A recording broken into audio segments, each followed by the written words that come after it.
ఏం పోయి ఎప్పుడు వచ్చినా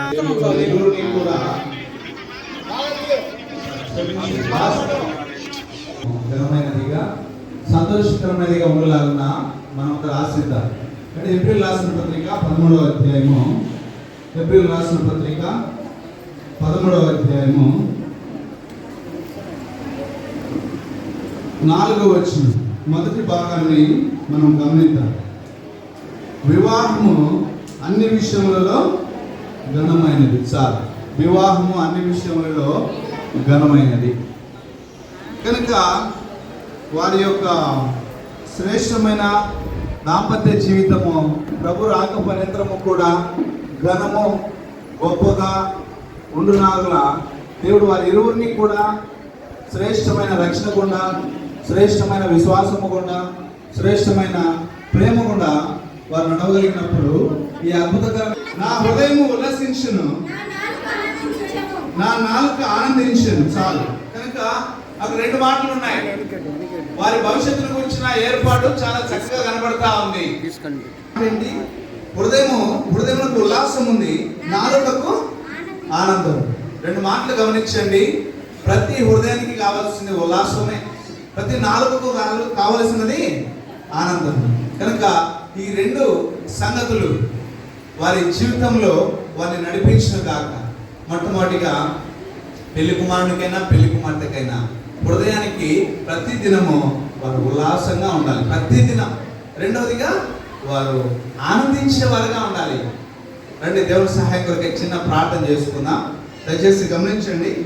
సమయాన్ని నేను చూసి సమయానికే ముగిస్తాను, టెన్షన్ పడకండి. మధ్యలో వెళ్ళేసి డిస్టర్బ్ చేయకండి. మధ్యలో ఎవరు దయచేసి వెనక నుండి లేదా గట్టిగా అరవడం ముగించండి అని చెప్పడం దయచేసి అటువంటి చేయకండి. దేవుడు మహిమపరచబడతాడు కొంచెం ఓర్చుకున్న వారైతే. ఎందుకంటే సమయం మనకు తెలుసు కనుక నేను కూడా సమయాన్ని పాటిస్తాను. ఎక్కువ సమయం మేము తీసుకోను.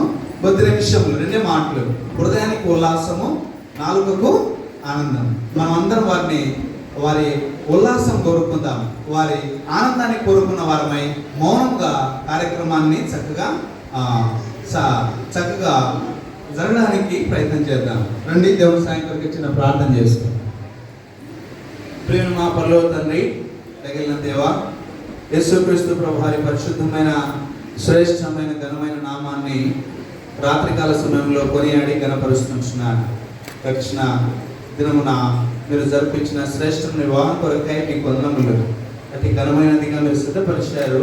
వారి ఇరువురిని కూడా మీరు జతపరిచిన నాటి నుండి మీరు రాక పర్యంతరము వారి దాంపత్య జీవితము ఉల్లాసముగా, వారి వైవాహిక బంధము ఆనందముతో ముడిపడినట్లుగా పరిశుద్ధాత్మ దేవుని నడిపింపు, సంచారము, నివాసము, ప్రాతినిధ్యము వహించే దైవికమైన పిల్లలుగా వారిని సిద్ధపరచమని ఘనత, మహిమ, ప్రభావం చెల్లిస్తూ కూడి వచ్చిన ఇరువురి బంధుమిత్రులు, రక్త సంబంధికులు, దేవుని సేవకులు, పిలువబడ్డవారు అనేకులు, ఎవరోను పరిశుద్ధులు, విశ్వాసులు, ఎటువైపు నుంచి కూడి వచ్చిన దేవుని సేవకులు, పరిశుద్ధులు అందరిని బట్టి ఘనపరుస్తూ గడిపే కొద్ది సమయము మీ వాక్కు చేత ప్రభు మెదడ దొరికినట్లుగా మేము తృప్తి పొందలాగిన సహాయపడమని ఘనత, మహిమ, ప్రభావం చెల్లిస్తూ యేసు ప్రభు నామమున ప్రార్థనా స్తోత్రములతో వందనములు చెల్లించి వేడుచున్నాము తండ్రి.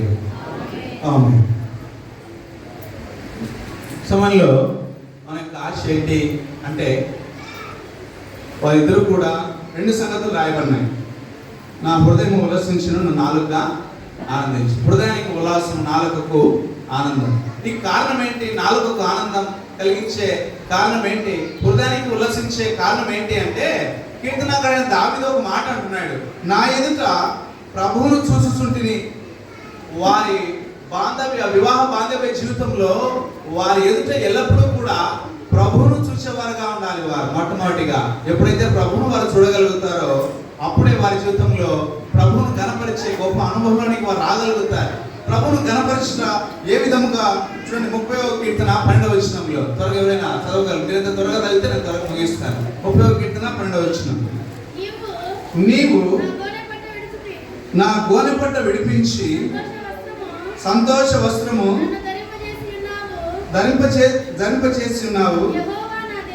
యెహోవా నా దేవా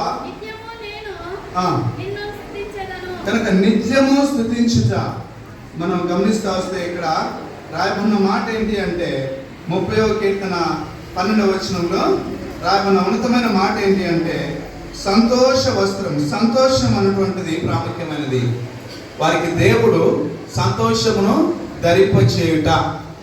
ఎట్లా సంతోషించే వారుగా ఉంటారో, ఎట్లా వారికి సంతోషం దొరుకుతుంది, సంతోషం అన్నటువంటిది ధరిస్తుంది వారిని అంటే వారి ఎదుట ఎవరు ఉండాలంట? ప్రభు ఉండాలి. నా ఎదుట నేను ఎల్లప్పుడూ ప్రభువును చూచుని. ప్రభువు అనగా అదే వాక్యం నేను, వాక్యం దేవుని దేవుడేను, వాక్యమే. వాక్యానికి ప్రాధాన్యత ఇచ్చినప్పుడు, దేవునికి ప్రాధాన్యత ఇచ్చినప్పుడు అది వారి ఉల్లాసము తొలగించే పరిస్థితులు ఏర్పడతా వస్తాయి. అయితే వారి ఎదుట ప్రభు ఉన్నట్లయితే, వారి ఎదుట వారు ప్రభును చూడగలిగినట్లయితే వారి జీవితంలో ఎవరు తీసివేయలేని సంతోషాన్ని వారు పూర్తిగా అనుభవించగలుగుతారు.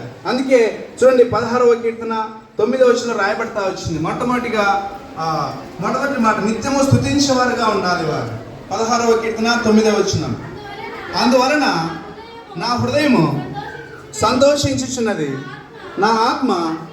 కనుక మనం ఇక్కడ గమనిస్తూ వస్తే అదే కీర్తన హర్షం కలుగుతూ ఉంది, హృదయానికి సంతోషం కలుగుతూ ఉంది. దేన్ని బట్టి? ఆయన నా కుడి పార్శ్వం ముందు ఉన్నాడు కనుక నేను కదల్చబడను. కనుక వారి జీవితము స్థిరపరచబడుట, కదల్చబడకున్నట్లుగా వారి జీవితం స్థిరపరచబడుట.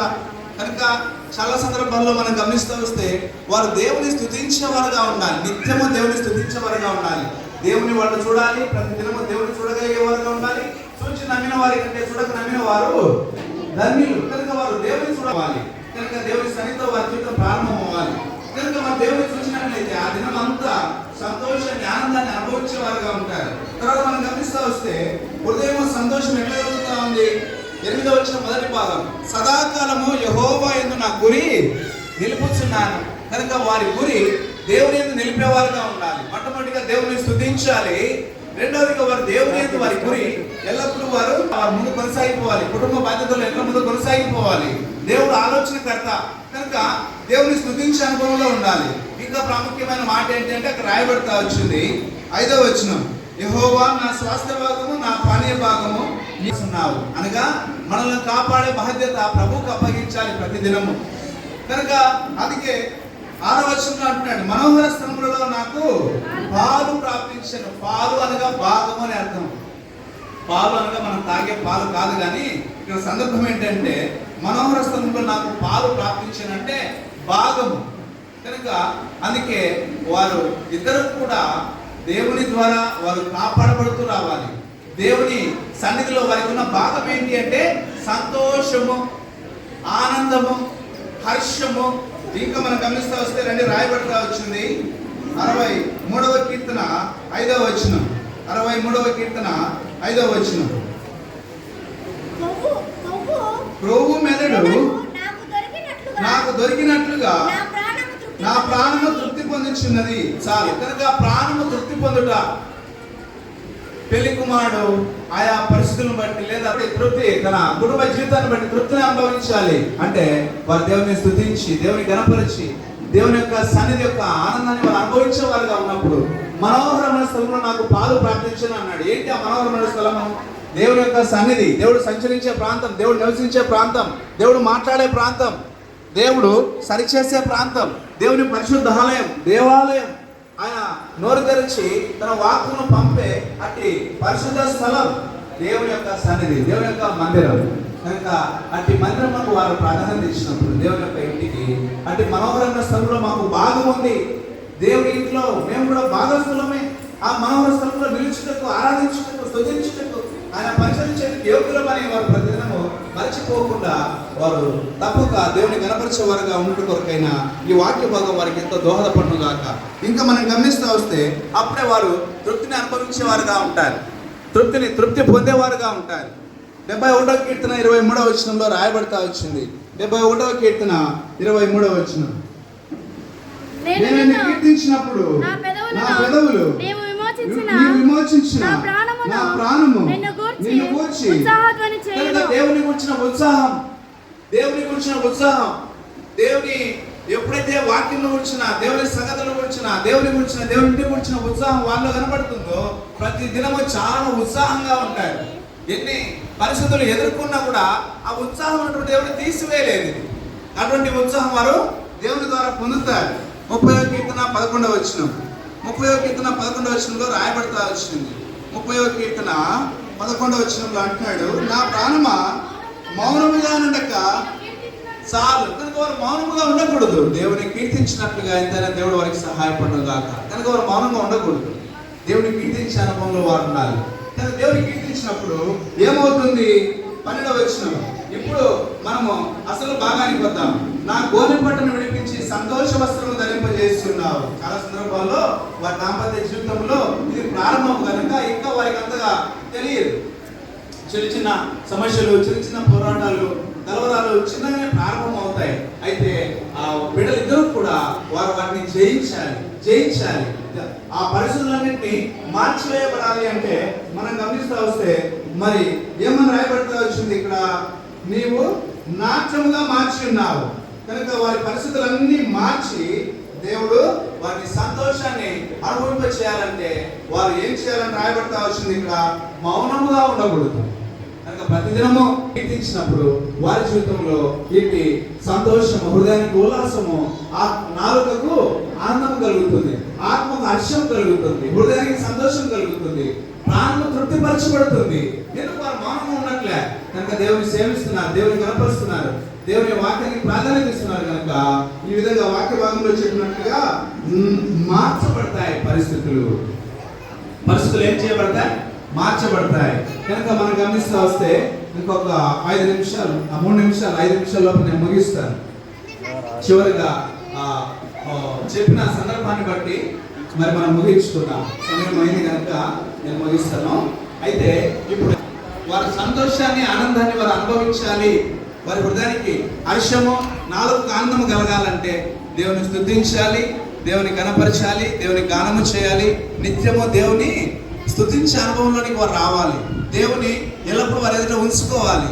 దేవుని సన్నిధిలోనికి వారు రావాలి. దేవుని సన్నిధిని వారు గడపాలి. దేవుని సన్నిధిలో మాకు బాగుందని వారు ఎరగాలి. కనుక ఆ విధంగా ఎరుగునట్లుగా వారికి ఎంత దేవుడు సహాయపడను కాదు. అయితే వారి ఆనందము, వారి హృదయానికి ఉండే ఉల్లాసాన్ని శత్రువు ఏం చేస్తాడంటే తెలుసా? చదవండి, ఈ మాట అందరికి తెలిసిందే. ఆది కాండము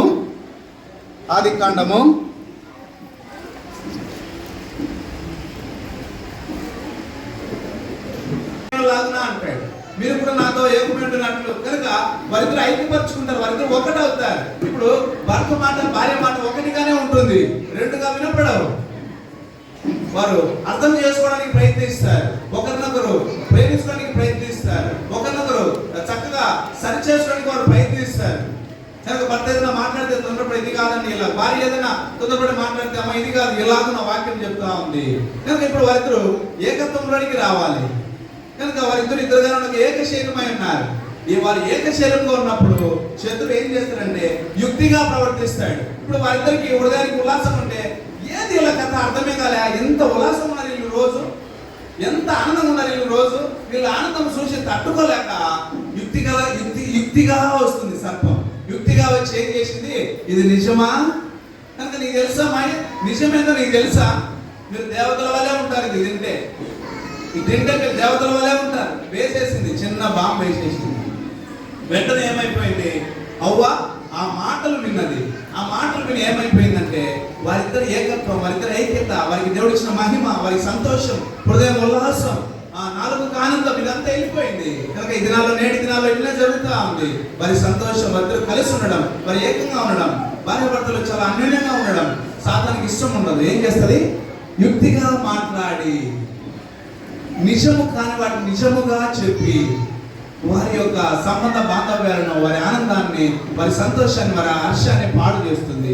ఏంటి ఆ మాటలు చూడండి, మనం గమనిస్తూ వస్తే త్వరగా చదవండి. ఎవరైనా సామెతలు 24వ అధ్యాయము 28వ వచనం, సామెతలు 24వ అధ్యాయము 28వ వచనం.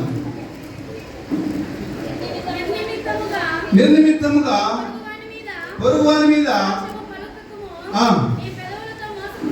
మోసపు మాటలు. కనుక వారిద్దరు సంతోషంగా ఉండడము, ఆదమవ్వ సంతోషంగా ఉండడము కనుక ఇష్టం లేదు సాతానుకు. పెళ్లి కుమారుడు వీళ్ళిద్దరు సంతోషంగా ఉండడం సాతానికి ఇష్టం లేదు. ఏం చేసింది? మోసమైన మాటలు పలుకొని మోసపుచ్చింది. మీరు దేవతల వల్లే ఉంటారని కనుక మోసపుచ్చా. కనుక చాలా సందర్భాల్లో నేడు జరుగుతున్న మాటలు ఇవే.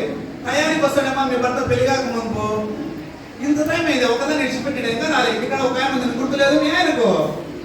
అబ్బా పగులంతా పని చేసుకొని ఆ పని చేసి ఈ పని చేసి అలసిపోతాను. ఈ మాట చెవులో పడితేనే అప్పటికే చేసిన కూరలో ఉప్పన్న దండిగా వేయాల, కారమన్నా దండిగా వేయాల, అంటే చాలా వేయాల కదా. ఎట్లుంటది? మోసం మాట. లేకపోతే ఇంటికి వచ్చిన నుంచి కడుకో కాళ్ళు మరి తిందు, లేదంటే అతను రాకమునిపే పడుకోవడం ఉందా. పెళ్లి కాకముందు ఇంటికి బాగా వచ్చాడు, మా ఇంటికన్నా ఒకదాని నాకు తెలీదా, రావాలి కదా తొందరగా ఇంటికి. అయ్యమ్మా జాగ్రత్త, బైబిల్ చదవాలి, అర్థం చేసుకునే ప్రయత్నం చేయాలి. చాలా పనుల మీద ఉంటారు, చాలా బాధ్యతల మీద ఉంటారు. మనం ఒక నువ్వు కూడా ఏకము కాబట్టి అర్థం చేసుకోవడానికి ప్రయత్నం చేయాలి. అది ఎట్లా సాధ్యం అవుతుందంటే మారమనసు పొందిన వారికి, వాక్యం చదివిన వారికి, దేవుని యొక్క వాక్యాన్ని గ్రహించిన వారికి, దగ్గరగా ఉన్న వారికి, దేవుని ఎల్లప్పుడూ ఎదుట ఉంచుకున్న వారు దాన్ని అర్థం చేసుకోగలుగుతారు. మోసపు మాటలు వారి ఆనందం ఎగిరిపోతుంది, వారి సంతోషం ఎగిరిపోతుంది. రెండవ మాటను చూద్దాం, 2-3 మాటలు మాత్రం చూద్దాం. 19వ అధ్యాయం 7వ వచనం, సామెతలు 19వ అధ్యాయము వెనకలే ఉంటుంది, 7వ వచనం. బీదవాడు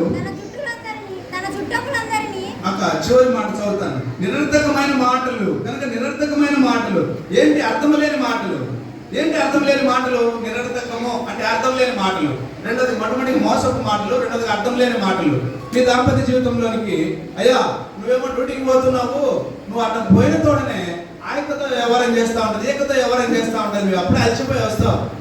నేను లేదు చూసి ఎవరైనా వెళ్ళినావు ఇంటికాడ. కనుక మోసపు మాటలు. రెండు అర్థం లేని మాటలు, దేనికి అర్థం ఉండదు.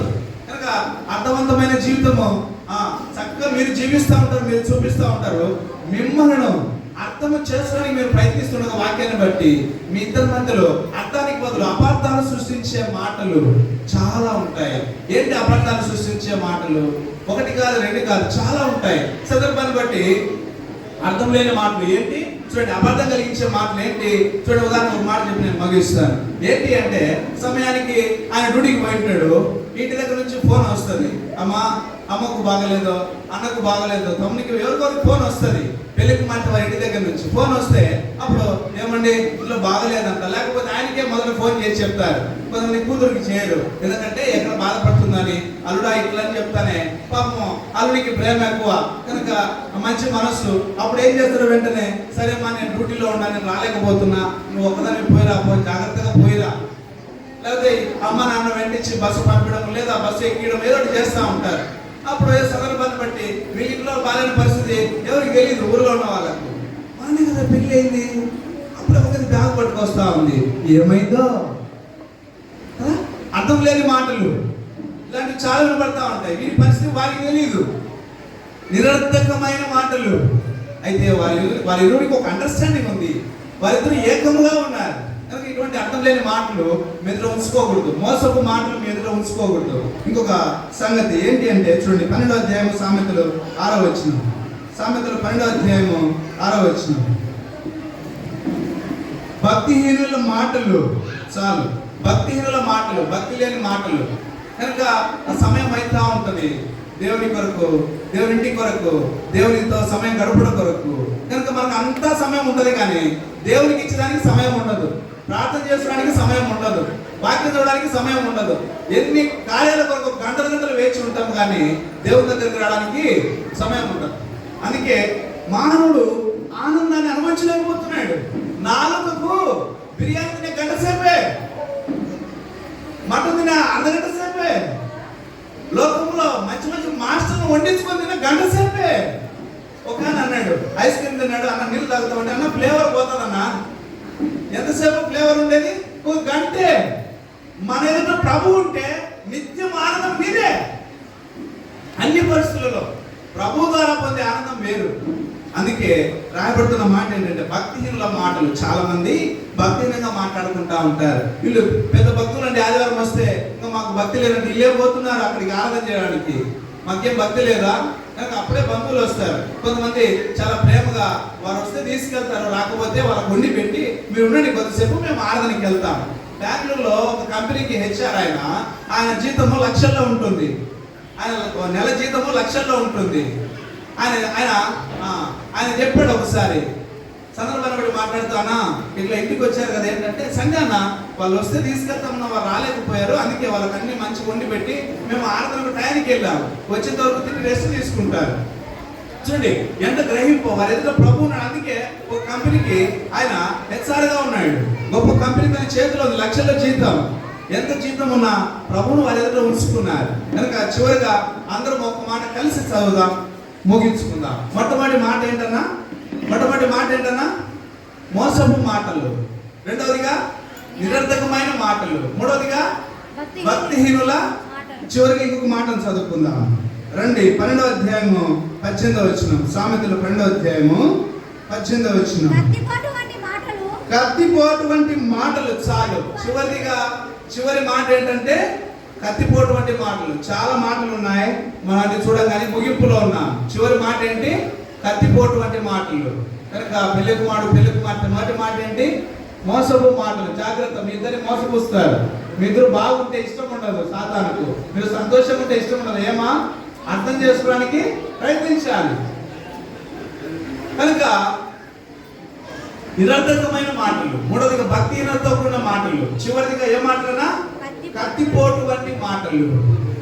ఎట్లా మాటలు ఉంటాయంటే వారిద్దరూ కలిసిపోతా ఉంటే చాలా సందర్భాల్లో సంతోషించడానికి బదులు ఆయనేమో హైట్ ఉన్నాడు, ఆమెమో ఏమంటారు, ఏం పట్టించుకోవద్దు. దేవుడు అనుగ్రహించి ఆనందాన్ని మీరు అనుభవించాలి తప్ప మోసపు మాటలు పట్టించుకోకూడదు, అర్థం లేని మాటలు పట్టించుకోకూడదు, భక్తిహీనులు అనుకోవాలి. కనుక మొట్టమొదటిగా మీరు జ్ఞాపకం చేసుకోవాల్సింది ఏంటంటే, మీకు మోసం జరుగుతూ ఉందంటే పలాని మోసపు మాటలు వినపడతా ఉన్నాయి, మాకు అది అక్కర్లేదు, విన్నట్టు ఉండాలి. రెండోదిగా అర్థం లేని మాటలు మాట్లాడుతూ ఉంటారు, దానికి అర్థం ఉండదు, ఏముండదు. మూడోదిగా భక్తిహీనంగా మాట్లాడుతూ ఉంటారు. చివరిగా కత్తిపోటు వంటి మాటలు. పెళ్ళి అయిందే ఏం లేదా, పెళ్ళి అయితే ఇంకా ఏమీ, అయ్యో చూడండి సమాజం ఎట్లా ఉంటుందంటే కత్తిపోటు వంటి మాటలు. కత్తితో పొడాల్సిన పనే లేదు. చాలా సందర్భాల్లో మనం గమనిస్తూ వస్తే ఒక ఇద్దరు నాయన కుమారుడు ఇద్దరు పోతున్నారంట ప్రయాణం, ఒక గాడిదని తీసుకొని ప్రయాణం అయిపోతా ఉంటే కొంచెం దూరం పోగాలనే నాయన కుమారుడు ఇద్దరు ఆ గాడిద మీద ఎక్కారు, ఆ గాడిద మీద ప్రయాణం అయిపోతా ఉన్నారు. అయితే ఏం జరిగిందంటే ఒక స్టార్టింగ్ ప్రాంతంలో ఇద్దరు మనుషులు ఉన్నారు. ఏంటి వీళ్ళిద్దరు కూడా అంత చిన్నదాని మీద ఇద్దరు ఎక్కిపోతున్నారు, తొందరగా చనిపోదా, ఇంకా కొంచెం దూరం పోగలనే, సరే నువ్వు చిన్నగా ఉన్నావు కదా, నన్ను నువ్వే కూర్చొని నేను బరువు అవుతాలే అని కుమార్ని కూర్చోబెడితే, ఇటు చూడు తండ్రి అంటే ప్రేమే లేదు, తండ్రిని ముసలిని నడిపిస్తున్నాడు, ఈయన గాడి మీద ఎక్కి కూర్చున్నాడు అని అనగానే కుమారునికి బాధ అయింది. నా తండ్రి మీద నాకేదో ప్రేమ లేదు, నాయన నువ్వే కూర్చో అంటే నాయన కూర్చోబెట్టినాడు. కొంచెం దూరం పోగలనే, అరే మా పిల్లడిని కూడా చూడకుండా ఈ పెద్ద ఆయన ఒకడే పోతా ఉన్నాడు. సరే చివరికి ఏమైపోయింది, ఇద్దరు మొదలే కొత్త గాడిదలు చేత పట్టుకోతా ఉంటే అబ్బా 3 గాడిదలు పోతున్నాయండి, 3 గాడిదలు పోతున్నాయి. ఎందుకు? ఒకరు కూడా గాడిద మీద నడిచి గాడితో పడి పోతున్నారు, 3 గాడిదలు పోతున్నాయి అన్నారు. చూడండి అప్పుడు వాళ్ళు ఏం చేసినారు, వారి గాడిద అనగానే మనస్సు గాయపడింది, మనసు బాధపడింది. వెంటనే ఏం చేశారు, ఆ గాడిని అక్కడనే వదిలిపెట్టి వీళ్ళిద్దరు పోతున్నారు. సరే వాళ్ళు ప్లాన్ ప్రకారంగా మాట్లాడుతున్నారు కదా, ఆ ప్రాంతంలో ఉన్నవారు అందరూ ఒక చోట కలిసి ఇచ్చిపెట్టి గాడిని వాళ్ళు భుజాలు వేసుకొని పోయినారు. అది లోకము సాతాను సంగతి ఎట్లుంటదంటే, మనం అనుభవించే ప్రతి ఆనందము, ప్రతి సంతోషము, ప్రతి తృప్తి, ప్రతి నెమ్మదికరమైన పరిస్థితులు, ప్రతి సంతోషకరమైన పరిస్థితులు ఏం చేస్తాయంటే మన నుంచి దొంగలించడానికి ప్రయత్నం చేస్తాయి. మీరు మాత్రము ఈ 4 మాటలు గుర్తుపెట్టుకోండి. మోసపు మాటలు, అర్థం లేని మాటలు, నిరర్థకమైన మాటలు, భక్తిహీనమైన మాటలు, కత్తిపోటు వంటి మాటలు మాట్లాడతారు. ఒకరినొకరు అర్థం చేసుకుంటూ చెప్పాల్సిన సంగతులు చాలా ఉన్నాయి, మనం చెప్పడానికి టైం లేదు కనుక నేను ముగిస్తున్నాను. మీరిద్దరు కూడా వాక్యానికి ప్రాధాన్యత ఇస్తూ దేవుని కనపరుస్తూ మీ ఎదుట దేవుడు ఉంచుకోండి. ఇటువంటి మాటలకు మీరు దీటైన జవాబులు ఇవ్వాలంటే మీరు మీ నోటి నుండి రావాల్సింది దేవుని గురించిన గానము, దేవుని గురించిన స్తుతి, దేవుని గణపరచుట. అట్టి దైవికమైన జీవితము దేవుడు మీ ఇద్దరికి అనుగ్రహించి, మీ ఇద్దరిని దీవించి, తగిన సమయంలో దైవిక సంతానాన్ని అనుగ్రహించి, దేవుడు మీ కుటుంబాన్ని సంతోషింపజేసి ఆనందింపచేయను కాక, దేవుడి మాటను స్థిరపరిచి కుటుంబాన్ని దీవించిన కాక. మోకరించండి, ప్రార్థనతో ముగించుకుంటాం. వచ్చేసి ఉల్లాసము, ఆనందం అనే మాటలు విన్నాం. 4 మాటలు చెప్పినారు. నేను గుర్తుందా భాస్కర్? 4 మాటలు నేను చెప్తావా? నేను మర్చిపోతా. షుగర్ 2 మాటలు చెప్పే నువ్వు గుర్తుందమ్మా? 4 మీద చెప్తావా? నీ భర్త కూడా నువ్వే చెప్తావు. సరే, ఇప్పుడు మనం కళ్ళు మూసుకున్నాం. కళ్ళు దైవ సేవకుడు ప్రసాద్ అన్న చివరి ప్రార్థన చేస్తాడు. కళ్ళు మూసుకున్నామండి. అన్న చివరి ప్రార్థన చేస్తాడు.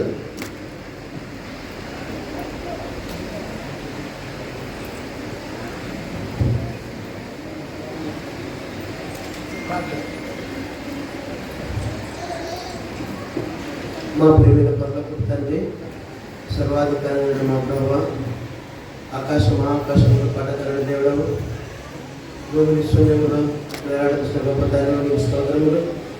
ఈ సమయంలో మా ప్రియులు సోదరుడు భాస్కర్, సోదరి స్వర్ణలతను ప్రభువా, మీరు ఈ సమయం వచ్చింది వారి కుటుంబంగా మీరు కట్టాలి వందనములు కట్టబడిన కుటుంబ జీవితాన్ని కొనసాగించడానికి ప్రభువా వారికి మీరు సహాయం చేయండి.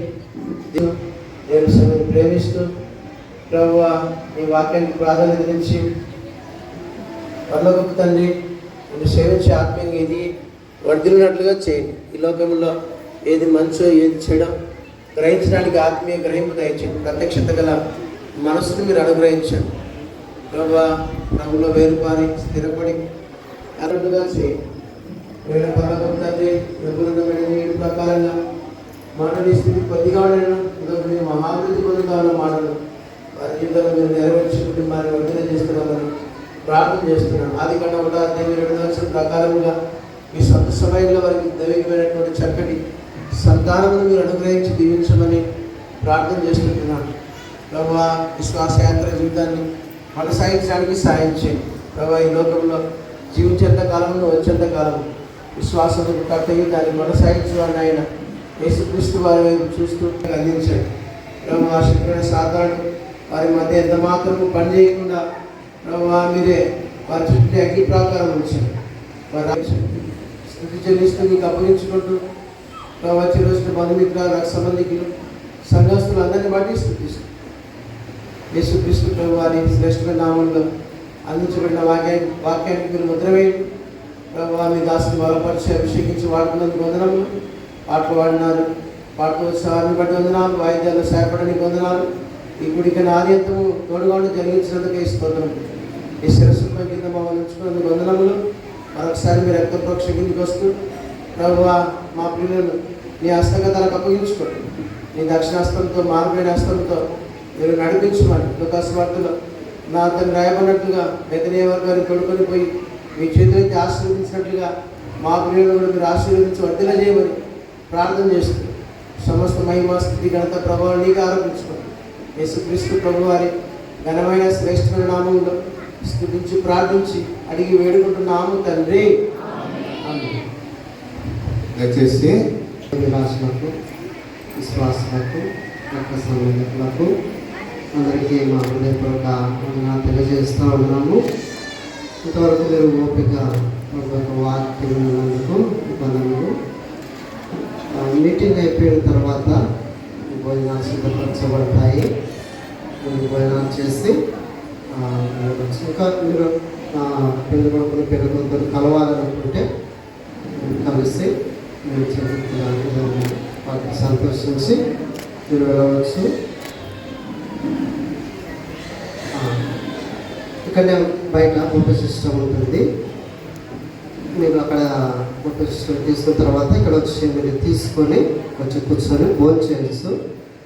మీ దగ్గరికి అయితే రావాలంటే కొంచెం కష్టంగా ఉంటుంది కాబట్టి మీరు ఇక్కడికి వెళ్ళి లైన్గా తీసుకొని వచ్చి మీరు యథాస్థితిలో మీరు కుర్చీలు వేస్తారు. ఇక్కడ కూర్చొని తినవచ్చు.